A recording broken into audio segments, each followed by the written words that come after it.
রুদ্ধশ্বাসকর ম্যাচে ভারত 7 রানে দক্ষিণ আফ্রিকাকে হারিয়ে চ্যাম্পিয়ন্স হয়েছে। 2024 টি-20 বিশ্বকাপে ফাইনাল ম্যাচে মুখোমুখি হয়েছে ভারত বনাম দক্ষিণ আফ্রিকা। খেলাটি শুরু হয়েছে বারবারোস স্টেডিয়ামে, যেখানে প্রথমে ব্যাটিং করতে যায় ভারত। ওপেনিং দুর্দান্ত না হলেও একাই লড়ে যান বিরাট কোহলি। এদিন বিরাট কোহলি 59 বলে 76 রানের একটি দুর্দান্ত ইনিংস খেলেন, যেখানে 6টি 4 এবং 2টি 6 রয়েছে। তার সাথে সঙ্গ দিয়েছেন আকসার প্যাটেল।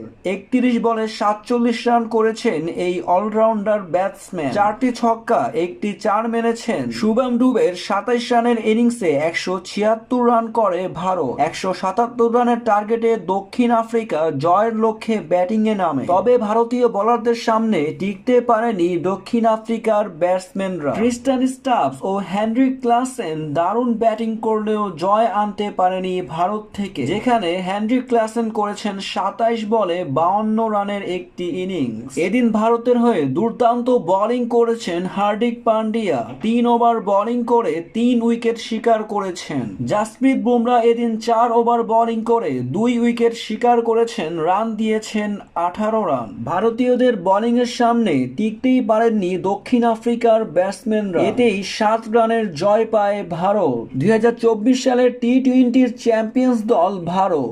দক্ষিণ আফ্রিকাকে হারিয়ে ভারত এখন চ্যাম্পিয়ন্স।